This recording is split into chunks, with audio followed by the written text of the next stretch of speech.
एक बहुत बड़ी कंपनी में ऊंचे पद पर होने के चलते मुझ पर काम की जिम्मेदारियां इतनी ज्यादा थी कि कब सुबह से शाम और शाम से रात हो जाती है, इसका हिसाब रखने की फुर्सत नहीं मिलती। एक बार मुझको अपने काम के सिलसिले में दिल्ली से मुंबई जाना था। उस दिन बहुत ज्यादा बारिश हो रही थी। टिकट काउंटर बंद होने की वजह से उस दिन मेरे टिकट को 6 घंटे बाद वाली फ्लाइट में ट्रांसफर कर दिया गया था। मेरा उसी दिन मुंबई पहुंचना बहुत जरूरी था। कोई और ऑप्शन मौजूद न होने की वजह से मैं वही इंतजार करने लगा। बारिश इतनी तेज थी कि कहीं बाहर भी नहीं जा सकता था, तो मैं अपने आईपैड पर किताब पढ़ने लगा। अभी 5 मिनट ही बीते होंगे कि एक लड़की मेन गेट से भागती हुई आई और सीधा टिकट काउंटर पर आकर रुकी। उसकी सांसें बहुत जोरों से चल रही थी। उसे देखकर लग रहा था कि वह बहुत दूर से भागती हुई आ रही है, शायद बारिश से बचने के लिए। लेकिन अगर ऐसा ही था तो भी उसकी कोशिशें कहीं से भी कामयाब होती नजर नहीं आ रही थी। वह सिर से पैर तक भीगी हुई थी। यूं तो देखने में वह बहुत खूबसूरत नहीं थी, लेकिन उसके बाल कमर से 2 इंच नीचे तक पहुंच रहे थे और बड़ी बड़ी आंखें उसके सांवले रंग को संवारे हुए उसकी शख्सियत को आकर्षक बना रही थी। तेज बारिश की वजह से उस लड़की की फ्लाइट लेट हो गई थी और वह भी मेरी तरह मायूस होकर सामने वाली कुर्सी पर आकर बैठ गई। मैं कब किताब छोड़ उसे पढ़ने लगा था, इसका एहसास मुझे तब हुआ जब मेरे मोबाइल फोन की घंटी बजी। ठीक उसी वक्त उसने मेरी तरफ देखा और तब तक मैं भी उसे ही देख रहा था। उसके चेहरे पर कोई भाव नहीं था। मैंने उस पल की नजरों से बचते हुए फोन को उठा लिया। मैं जल्दी जल्दी फोन पर बात खत्म करके उसे देखने लगा।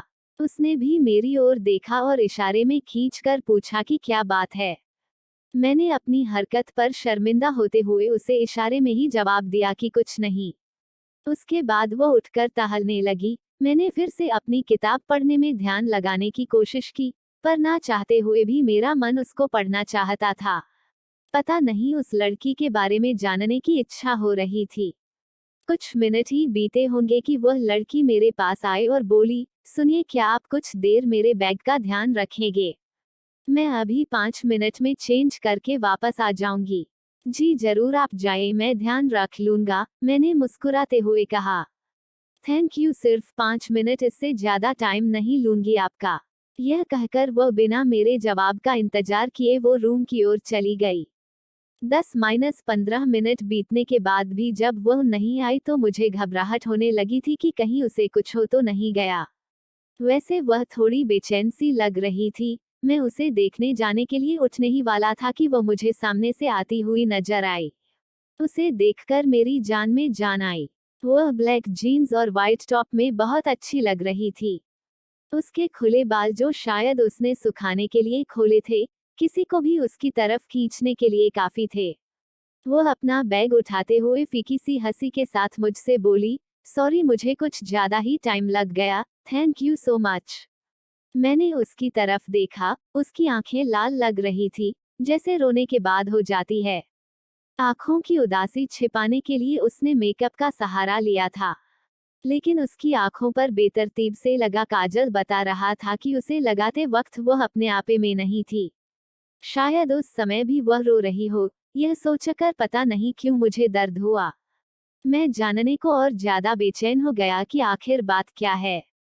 कुछ देर बाद देखा तो वह अपने बैग में कुछ ढूंढ रही थी और उसकी आंखों से आंसू बह रहे थे। शायद उसे अपना रुमाल नहीं मिल रहा था। उसके पास जाकर मैंने अपना रुमाल उसके सामने कर दिया। उसने बिना मेरी तरफ देखे मुझसे रुमाल लिया और उसमें अपना चेहरा छिपाकर जोर जोर से रोने लगी। वो कुर्सी पर बैठी थी, मैं उसके सामने खड़ा था। उसे रोते देख जैसे ही मैंने उसके कंधे पर हाथ रखा, वह मुझसे चिपक गई और जोर जोर से रोने लगी। मैंने भी उसे रोने दिया और वे कुछ पल खामोश अफसानों की तरह गुजर गए। कुछ देर बाद जब उसके आंसू थमे तो उसने खुद को मुझसे अलग कर लिया, लेकिन कुछ बोली नहीं। मैंने उसे पानी पीने को दिया, जो उसने बिना किसी झिझक के ले लिया। फिर मैंने हिम्मत करके उससे सवाल किया, अगर आपको बुरा ना लगे तो एक सवाल पूछूं? उसने हाँ में अपना सिर हिलाकर अपनी सहमति दे दी। आपकी परेशानी का सबब पूछ सकता हूँ? सब ठीक है ना? मैंने डरते डरते पूछा। सब सोचते हैं कि मैंने गलत किया, पर कोई यह समझने की कोशिश नहीं करता कि मैंने वह क्यों किया। यह कहते कहते उसकी आंखों में फिर से आंसू आ गए। क्या तुम्हें लगता है कि तुमसे गलती हुई है, फिर चाहे उसकी पीछे की वजह कोई भी रही हो? मैंने उसकी आंखों में आंखें डालते हुए पूछा। मुझे नहीं पता कि क्या सही है और क्या गलत है, बस जो मन में आया वह किया। यह कहकर वो मुझसे अपनी नजरें चुराने लगी। अगर खुद जब समझ ना आए तो किसी ऐसे बंदे से बात कर लेनी चाहिए जो आपको नहीं जानता हो, क्योंकि वह आपको बिना जज किए समझाने की कोशिश करेगा। मेरा ऐसा कहते ही उसकी नजरें मेरे चेहरे पर आकर ठहर गई। उनमें शक तो नहीं था, पर उलझन के बादल जरूर थे कि क्या इस आदमी पर यकीन किया जा सकता है। फिर उसने अपनी नजरें हटा ली और कुछ पल सोचने के बाद फिर मुझे देखा। मैं समझ गया कि मैंने उसका यकीन जीत लिया है। फिर उसने अपनी परेशानी की वजह बतानी शुरू की। दरअसल वह एक कंपनी में काम करती थी। वहां उसके दो खास दोस्त थे, विकास और राहुल। विकास से वह बहुत प्यार करती थी। तीनों एक साथ बहुत मजे करते, साथ ही आउट स्टेशन ट्रिप पर भी जाते। वे दोनों इसका बहुत ख्याल रखते थे। एक दिन उसने विकास से अपने प्यार का इजहार कर दिया। उसने यह कहकर मना कर दिया कि उसने कभी उससे दोस्त से ज्यादा कुछ नहीं माना। विकास ने उसे यह भी बताया कि राहुल उससे बहुत प्यार करता है और उसे उसके बारे में एक बार सोच लेना चाहिए। उसे लगता था कि विकास राहुल की वजह से उसके प्यार को स्वीकार नहीं कर रहा है, क्योंकि विकास और राहुल में बहुत गहरी दोस्ती थी।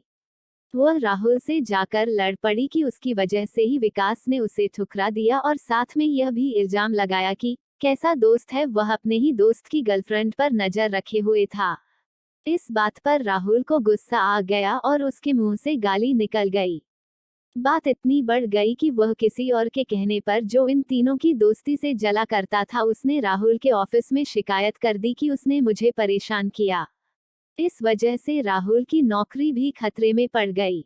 इस बात से विकास बहुत नाराज हुआ और अपनी दोस्ती तोड़ ली।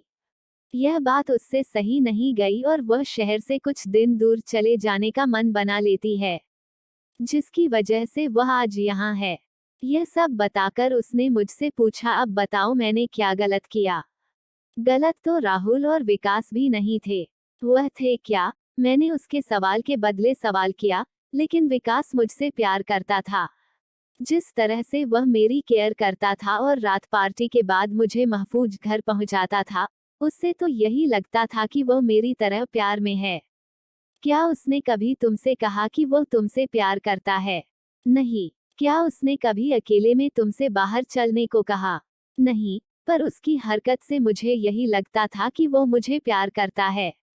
ऐसा तुम्हें लगता था? वह सिर्फ तुम्हें अच्छा दोस्त समझकर तुम्हारा ख्याल रखता था। मुझे पता था कि तुम भी मुझे ही गलत कहोगे, उसने थोड़ा गुस्से से बोला। नहीं, मैं सिर्फ यही कह रहा हूँ कि अक्सर हमसे भूल हो जाती है यह समझने में कि जिसे हम प्यार कह रहे हैं वह असल में दोस्ती है, क्योंकि प्यार और दोस्ती में ज्यादा फर्क नहीं होता। लेकिन उसके ना की वजह राहुल भी तो हो सकता है ना? हो सकता है, लेकिन तुमने यह जानने की कोशिश कहाँ की? अच्छा ये बताओ कि तुमने राहुल की शिकायत क्यों की? उसने मुझे गाली दी थी। क्या सिर्फ यही वजह थी? तुमने सिर्फ एक गाली की वजह से अपने दोस्त का करियर दांव पर लगा दिया। मुझे नहीं पता था कि बात इतनी बढ़ जाएगी। मैं सिर्फ उससे माफी मंगवाना चाहती थी, बस इतनी सी बात थी। मैंने उसकी आंखों में झांक कर पूछा। नहीं, मैं राहुल को हट करके विकास से बदला लेना चाहती थी, क्योंकि उसकी वजह से ही विकास ने मुझे इनकार किया था। क्या तुम सचमुच विकास से प्यार करती हो? मेरे इस सवाल से वह चिढ़ गई और गुस्से में खड़ी हो गई। यह कैसा सवाल है? हाँ, मैं उससे प्यार करती हूँ। तभी तो उसके यह कहने पर कि मैं उसके प्यार के तो क्या दोस्ती के भी लायक नहीं। यह सुनकर मुझे बहुत हट हुआ और मैं घर क्या अपना शहर छोड़कर जा रही हूँ। पर जिस समय तुमने विकास से अपना बदला लेने की सोची, प्यार तो तुम्हारा उसी वक्त खत्म हो गया था। प्यार में सिर्फ प्यार किया जाता है, बदले नहीं लिए जाते। और वह दोनों तो तुम्हारे सबसे अच्छे दोस्त थे। मेरी बात सुनकर वह रोती हुई फिर से कुर्सी पर बैठ गई। कुछ देर तक तो हम दोनों में से कोई कुछ नहीं बोला। कुछ देर बाद उसने ही चुप्पी तोड़ी और बोली, मुझ में क्या कमी थी जो उसे मुझसे प्यार नहीं हुआ। और यह कहते कहते वह मेरे कंधे पर सिर रखकर रोने लगी। हर बार इनकार करने की वजह किसी कमी का होना नहीं होता। हमारे लाख चाहने पर भी हम खुद को किसी से प्यार करने के लिए मना नहीं सकते। अगर ऐसा होता तो विकास जरूर ऐसा करता। मैंने भी उसके कंधे पर हाथ रखते हुए कहा। सब मुझे बुरा समझते हैं, उसने बच्चे की तरह रोते हुए कहा। नहीं, तुम बुरी नहीं हो, बस टाइम थोड़ा खराब है। तुम अपनी शिकायत वापस क्यों नहीं ले लेती? इससे मेरी ऑफिस में बहुत बदनामी होगी। कोई भी मुझसे बात तक नहीं करेगा। हो सकता है कि ऐसा करने से तुम अपनी दोस्ती को बचा लो, और क्या पता विकास तुमसे सचमुच प्यार करता हो और वह तुम्हें माफ करके अपने प्यार का इजहार कर दे। मैंने उसका मूड ठीक करने के लिए हंसते हुए कहा। यह सुनकर वह हंस पड़ी। बातों ही बातों में वक्त कब गुजर गया पता ही नहीं चला। मेरी फ्लाइट जाने में अभी 2 घंटे बाकी थे और उसकी फ्लाइट में 1 घंटा। मैंने उससे कहा, बहुत भूख लगी है, मैं कुछ खाने को लाता हूँ, कहकर मैं वहां से चला गया। थोड़ी देर बाद मैं जब वापस आया तो वह वहां नहीं थी, लेकिन मेरी सीट पर मेरे बैग के नीचे एक लेटर था जो उसने लिखा था। आज तुमने मुझे दूसरी गलती करने से बचा लिया, नहीं तो मैं सब कुछ छोड़कर चली जाती और फिर कभी कुछ ठीक नहीं हो पाता। अब मुझे पता है कि मुझे क्या करना है। तुम अजनबी नहीं होते तो शायद मैं कभी तुम्हारी बात नहीं सुनती और मुझे अपनी गलती का कभी एहसास नहीं होता। तुम अजनबी ही रहो, इसलिए अपनी पहचान बताए बिना जा रही हूँ। शुक्रिया सही गलत का फर्क समझाने के लिए। जिंदगी ने चाहा तो फिर कभी तुमसे मुलाकात होगी। मैं खत पढ़कर मुस्कुरा दिया।